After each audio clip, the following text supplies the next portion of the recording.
The latest trailer for the Souls-like title Lies of P has a Bloodborne feel to it, but according to the game's lead producer, it wasn't intentional. The game's lead producer Ji-won Choi has explained in an article by Kotaku that the visual comparison was not intentional, although they were inspired by the genre of game for this to be telling of Pinocchio.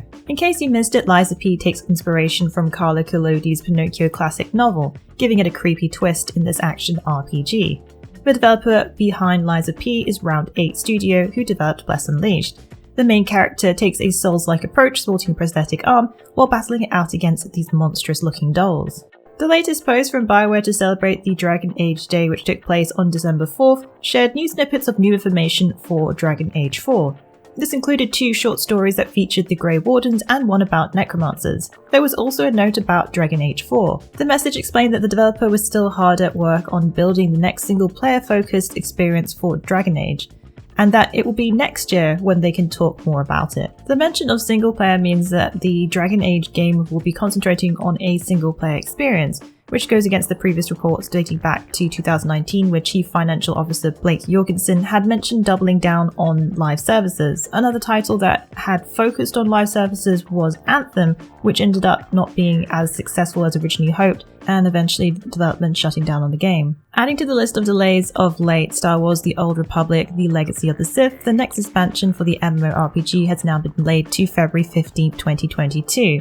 In a post by the project director Keith Koenig, the details of the delay are outlined, expressing that the studio needs a bit more time to focus on additional testing.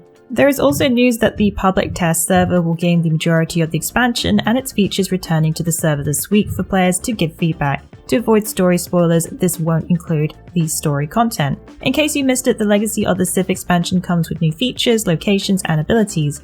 This also includes new combat styles, a return to Manan, and new horror-inspired Operation and Flashpoint events. The Godfall Challenger Edition is now available for free on PlayStation Plus and the Epic Game Store for a limited time only. Those on PlayStation can get the game through PS Plus from now until January 3rd, while PC players can pick up the version for free until December 16th. There is also a Challenger update which lets all jump into the endgame to experience quests and quality of life improvements. According to the roadmap, Valor Plate gameplay improvements, a new game mode, and quality of life improvements plus bug fixes are coming in Q2 2022. In case you missed it, the Challenger Edition offers players 3 unique modes, Lightbringer Dreamstones and the Ascended Tower of Trials. These are 3 endgame content levels, however you will be able to immediately equip a number of weapons and skill points. Challenger Edition players aren't the only ones who get to experience the fun of jumping into endgame content. An update for all game owners allows players to create new characters at level 50 or boost existing characters that are currently under 50 to the level cap. All characters reaching level 50 using this method will receive a set of level appropriate gear, setting them up for endgame content.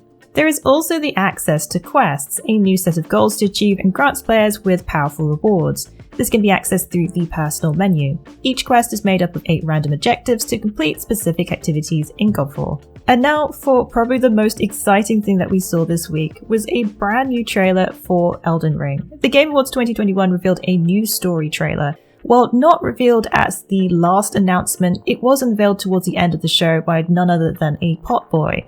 The new trailer shows just over 3 minutes and a half of narrative trailer, giving more context to some of the previously teased scenes and a war scene on a grand scale.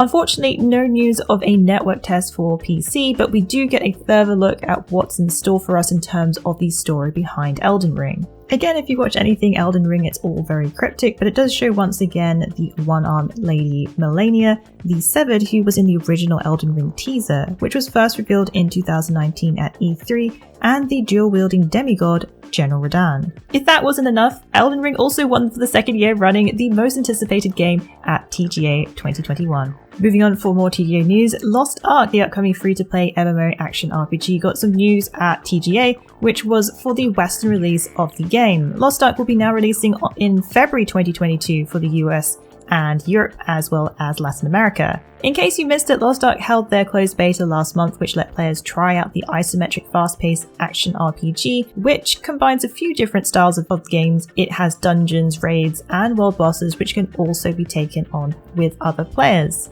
A new trailer was released during TGA announcing that the game would be releasing on February 11th, 2022 via Steam. The game is free to play but also has different founder editions which will net you some useful items. It also includes things like a head start, exclusive pet, 30 days crystalline aura benefits and more. The editions range from $14.99 all the way up to $99.99, giving you Platinum Founder Edition access. This means if you buy any of the Founder Editions, you'll be able to start the game on February 8th instead. Lost Ark releases on PC via Steam on February 11th, 2022, with Founders gaining early access 3 days early on February 8th. Want to know what we thought of the game? Check out our Lost Ark closed beta gameplay impressions, gameplay classes, PvP, and more. Final Fantasy VII Remake Intergrade was announced during the Game Awards 2021 that will be coming to PC finally via the Epic Games Store on December 16, 2021. The game originally first came to PlayStation 4 and then later was released as Final Fantasy VII Remake Intergrade for PS5, which included the brand new episode featuring Yuffie and an enhanced upgrade. In the episode called Intermission, players can take up the role of the ninja Yuffie Kisaragi and infiltrate the shadowy Shinra Corporation together with some new characters and a new summon Rama. If you plan on picking up Final Fantasy VII Remake on PC, be sure to check out our Final Fantasy VII Remake 11 Getting Started tips. You can also drop by our Final Fantasy VII Remake Wiki for all the latest info. Babylon's Fall release date was also announced this week, revealing the game will be releasing on March 3rd, 2022. For those who order the deluxe edition, you'll be able to gain early access starting February 28th, which gives you a 3-day head start. Another interesting detail is that you will need a constant internet connection to play the game, as well as a Square Enix account. According to IGN, who confirmed with Square Enix, you'll have to have an internet connection even if you're doing things solo. Babylon's Fall will have players control a sentinel which is bonded with a special equipment known as Gideon Coffins. This warrior must ascend and defeat the enemies that fill the Tower of Babylon. Characters are customizable, allowing a number of combinations when it comes to playstyle. You can go alone or team up with up to 3 friends. There are also plans for new game modes, story, and weapons post-launch of the game. Monster Hunter Rise Sunbreak, the first expansion to be released for Rise, got a short but sweet trailer at TGA. The trailer previewed the new outpost called Elgato and a new character from Royal Origins. There's also a new look at the new monster Lunagaron. New monsters coming with Sunbreak include Malzeno, Lunagaron, and Shargan Senator. 3 new amiibos are also coming with the expansion according to IGN, a Palamute K9 Malzeno X, a Palico Feline Malzeno X, and the Mighty Malzeno itself. Each of the amiibos unlocks special layered armor when used in Sunbreak. Previously, it was confirmed that Monster Hunter Rise would be coming to PC next year, along with all the post-launch content from the Switch version on the day 1 of release.